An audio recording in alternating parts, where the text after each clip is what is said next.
Hello everyone, welcome back. We are in the second part of the deposit chapter. So we'll start. Okay.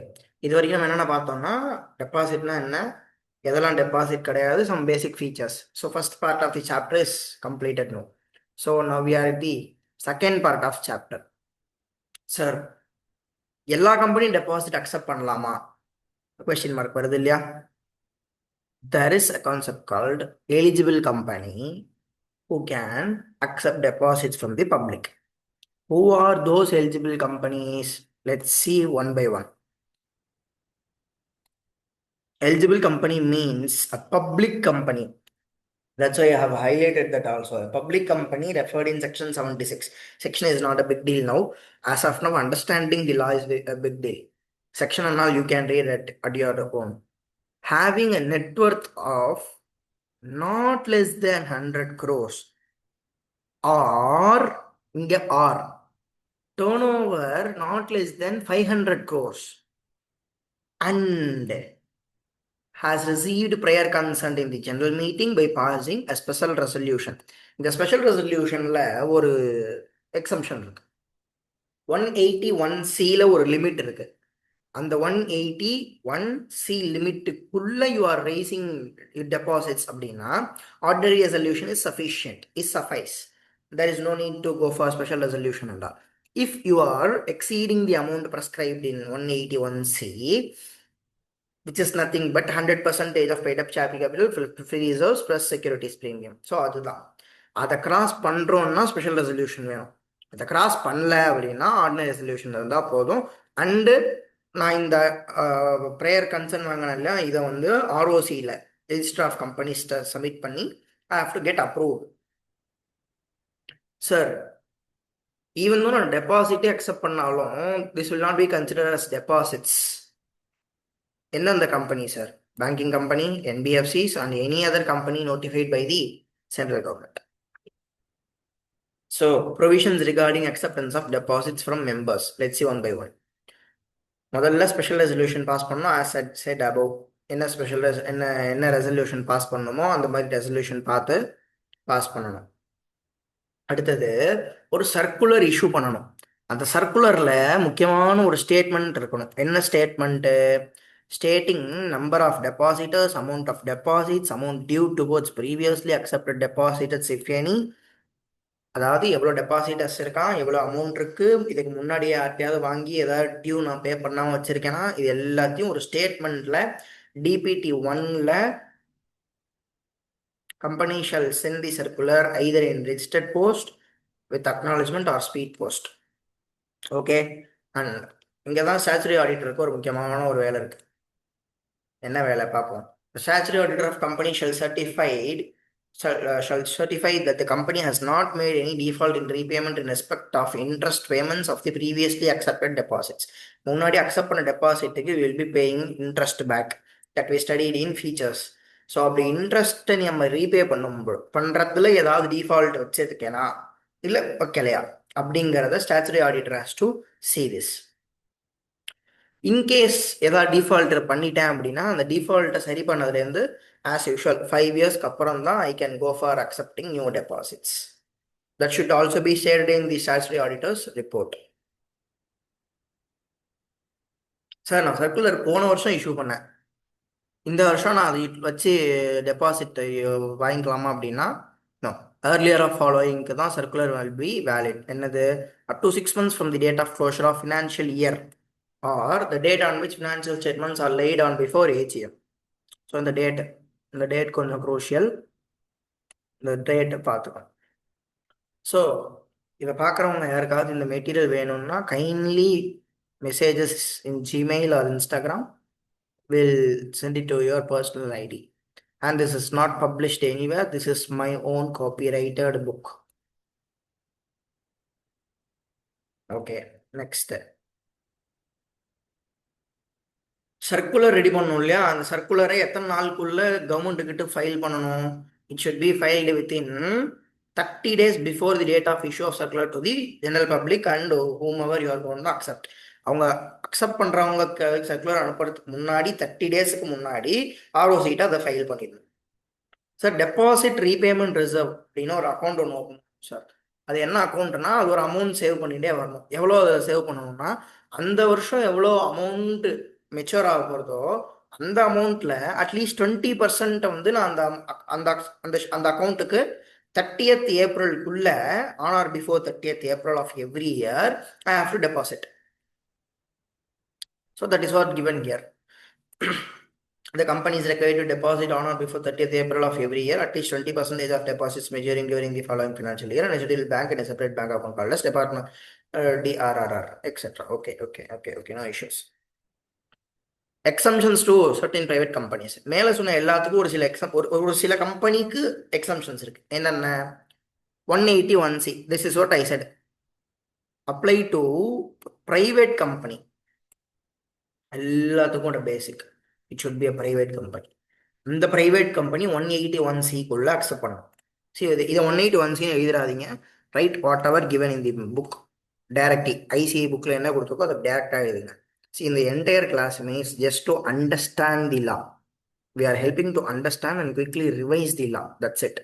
And நான் சொன்ன வார்த்தையை replace பண்ணி எழுதணும்னு அவசியம் இல்லை. Just to have it in mind, அவ்வளோதான்.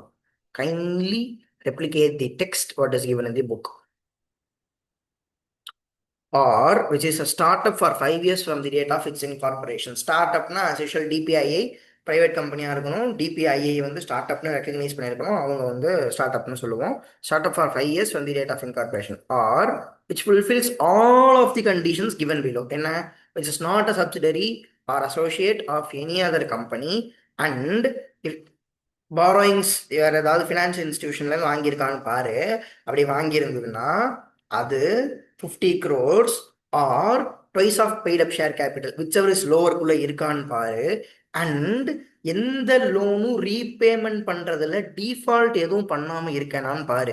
இந்த 3 கண்டிஷனும் சாட்டிஸ்ஃபை பண்ணிட்டேன்னா உனக்கு நான் மேல சொல்ல எந்த விஷயமும் அப்ளிகபிள் கிடையாது.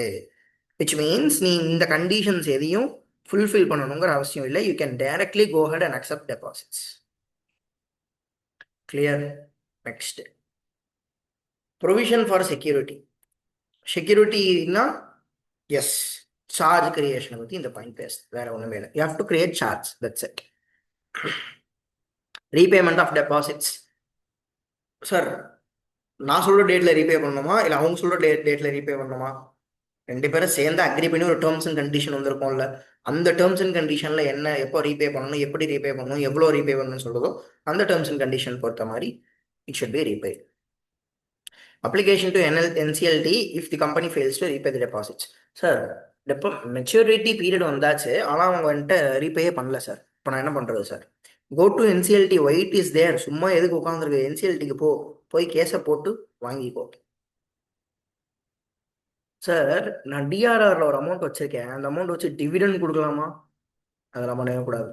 டிஆர்ஆர் எதுக்கு நீ பண்ணி வைக்கிறையோ அதை ரீபேமெண்ட் ஆஃப் டெபாசிட்காக தான் பண்ணி வைக்கிறேன். அதை தவிர்த்து வேறு எந்த பர்பஸுக்கும் அதை யூஸ் பண்ண கூடவே கூடாது.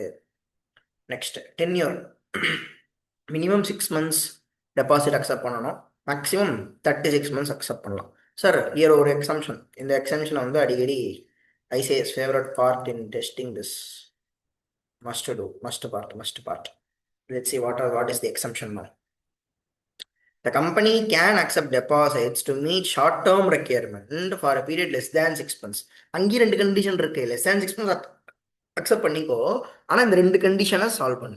மினிமம் 3 months அக்செப்ட் பண்ணு. அண்ட் அந்த டெபாசிட் வாங்குறல அது shall not exceed 10% of aggregate of paid up share capital, reserves and surplus securities premium. இந்த 2 கண்டிஷனையும் சாட்டிஸ்ஃபை பண்ணிட்டு நீ என்னத்த வேணாலும் 6 மாசத்துக்கு விட வாங்கிக்கோ.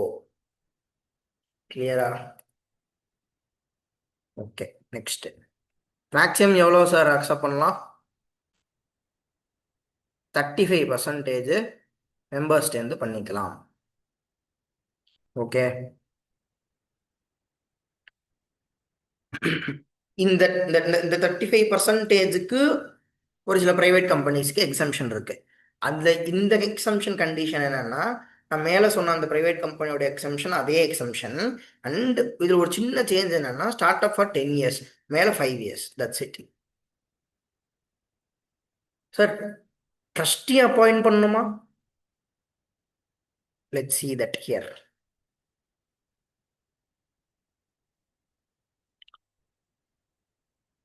அப்பாயிண்ட் பண்ணணுமா அப்படின்னா அவசியமான கிடையாது. But at the option of depositors can be appointed, one or more trustee can be appointed. அதுக்கு என்ன பண்ணுவோம், ரிட்டன் கன்சென்ட் வாங்கிக்கணும் ட்ரஸ்டி கிட்டேருந்து. ரீசனபிள் ப்ரொமினன்ஸ் இருக்கிற இடத்துல ஒரு அட்வர்டைஸ்மெண்ட் போட்டுக்கணும். The company shall prepare deposit trust deed form DPT2 at least 7 days before the circular.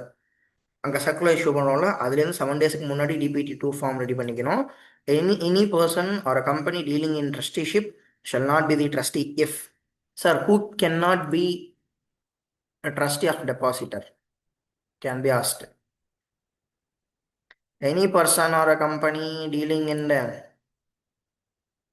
trusteeship shall not be the trustee if he is a director or KMP.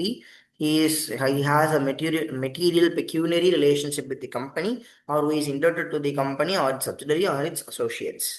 See, எந்த இடத்துலையுமே இந்த இன்டெட்டட்னஸ் guarantee chapter 10ல் இதெல்லாம் வந்ததுன்னா அந்த கம்பெனிக்குன்னு மட்டும் எடுத்துக்காதீங்க, அதோட சப்சிடரி, அசோசியேட், ஜாயிண்ட் வெஞ்சர் எல்லாத்துக்கும் சேர்த்து தான் அது.